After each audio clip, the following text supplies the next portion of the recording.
আমার সময় নষ্ট করিস না, অনেক কাজ আছে। হে ভগবান, এখন আমি কি করি? টাকাগুলো মহাজনের হাতে তুলে দিতে না পারলে সারা জীবন জেলে কাটাতে হবে। আমার ছেলেপুলেরা কি খাবে, কোথায় থাকবে? কিন্তু অতগুলো টাকা আমি পাবো কোথায়? কি হে ভাইয়া, পথের মধ্যে দাঁড়িয়ে দাঁড়িয়ে কি এমন ভাবছো? আমি গরিব চাষা, বিপদে পড়ে মহাজনের কাছে 25 টাকা ধার নিয়েছিলাম। সেই টাকা সুদে আসলে এখন 500 টাকায় দাঁড়িয়েছে।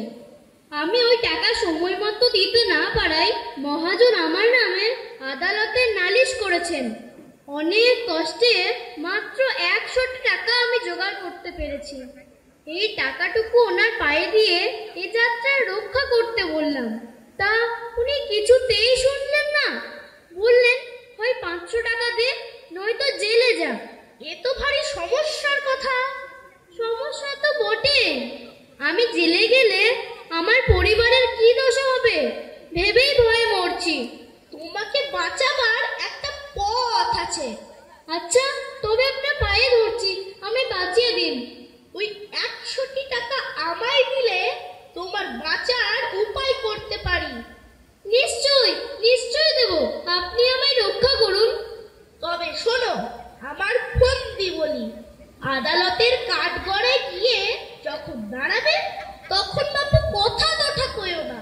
যে যা খুশি বলুক, গাল দিক, প্রশ্ন করুক, তুমি তার জবাবটি দেবে না। খালি ফ্যাল ফ্যাল করে তাকিয়ে থাকবে আর কাঁঠার মতো বলবে প্যাঁ। তা যদি করতে পারো, তাহলে আমি তোমায় খালাস করিয়ে দেব। আপনি যা বলবেন আমি তাতেই রাজি। বেশ, তবে তুমি আমার কথা মতো কাজ করো। আগে আপনি যা যা বললেন আমি তাই তাই করব।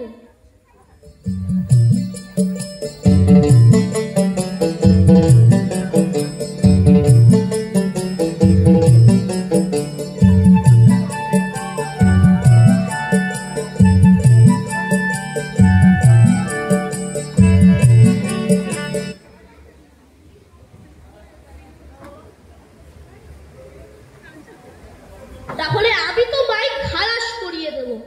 আপনি যা বলবেন আমি তাতেই রাজি।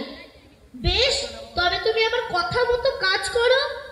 আগে আপনি যা যা বললেন আমি তাই তাই করব।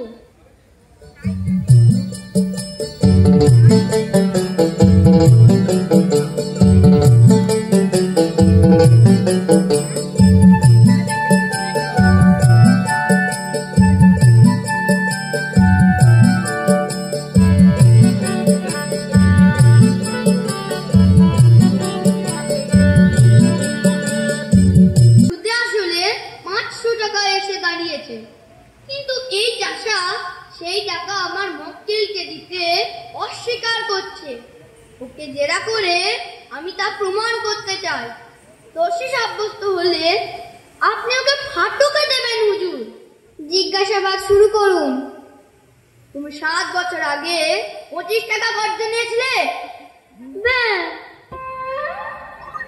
খবরদার, বড় নিয়েছিলে কিনা? হুজুর, আসামের বেয়ারবে দেখুন, ফের যদি অমনি করিস তবে আমি তোকে ফাটকে দেব। খবরদার। লোকটা পাগল নাকি? হুজুর, ও কি আজকের পাগল?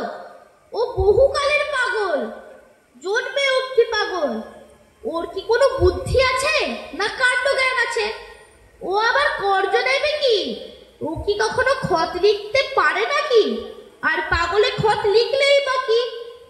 দেখুন দেখি, ওই হতভাগা মহাজনটার কাণ্ড দেখুন তো।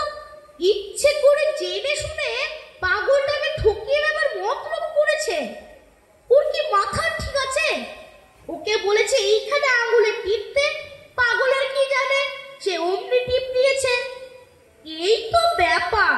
এখন হুজুর, আপনি বিচার করে দেখুন, পাগলকে শাস্তি দিলে কি ধর্ম থাকে? সব মিথ্যা কথা হুজুর, সব সাজানো। ও মোটেই পাগল নয়, টাকা দেবার ভয়ে পাগল সাজছে।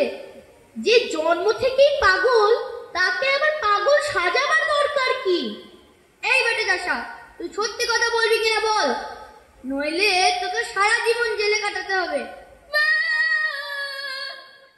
হুজুর, উনি ইচ্ছে করে আমার মক্কেলকে ভয় দেখিয়ে দোষী সাজাতে চাইছেন।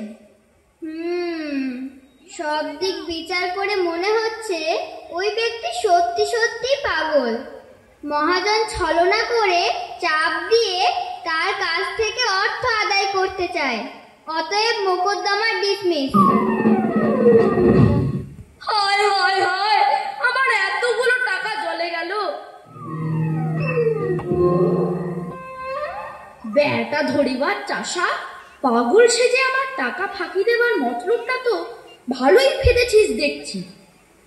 আচ্ছা, না হয় তোর 400 টাকা ছেড়েই দিলাম, ওই 100 টাকাই দে। দেখ বাবা, আমি জানি তুই পাগল নোস, এখানে হাকিমও নেই আর পেয়াদাও নেই। এখন ওই ব্যাটি ছেড়ে আমার টাকাটা দিয়ে দে বাবা। আবার শয়তানি। আচ্ছা, মানছি আমার ঘাট হয়েছে, তোর নামে নালিশ করা উচিত হয়নি, কিন্তু ধার নিলে তো শোধ দিতে হবে বাবা। তাই বলছি ওই 100 টাকাই দে, ওটা নিয়েই আমি খুশি মনে ফিরে যাই। ব্যাস, দেখ ভালো হবে না বলছি। বেশ, আমিও দেখে নেব আমার টাকা তুই কেমন করে হজম করিস। সুদে আসলে এর 10 গুণ টাকা আমি আদায় করে ছাড়বো, এই বলে গেলুম।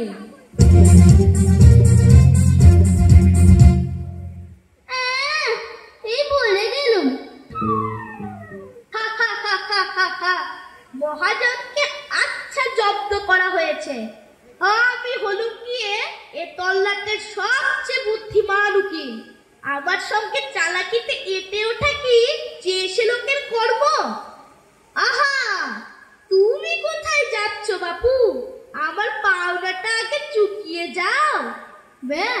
ওই যে তোমার সঙ্গে 100 টাকা রফা হয়েছিল, তা মোকদ্দমা তো জিতিয়ে দিলাম। এখন আমার পাওনা আমার হাতে দিয়ে তোমার যেখানে যেতে ইচ্ছে হয় যাও।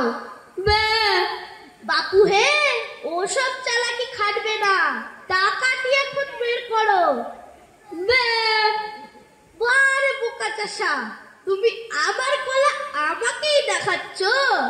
দেখো, চালাকি করে আমার কাছে পার পাবে না। হাকিমের কাছে গিয়ে বলে দেব তুমি সত্যিকারের পাগল নও। ভালো চাও তো আমার পাওনা আমায় বুঝিয়ে দাও। আচ্ছা, না হয় পুরো টাকাটা দিতে হবে না, সিকি ভাগ তোমার কাছে রেখে বাকিটা দাও। হতভাগা গোমুখ পাড়া গিয়ে ভূত, তোর পেটে পেটে এত শয়তানি কে জানে।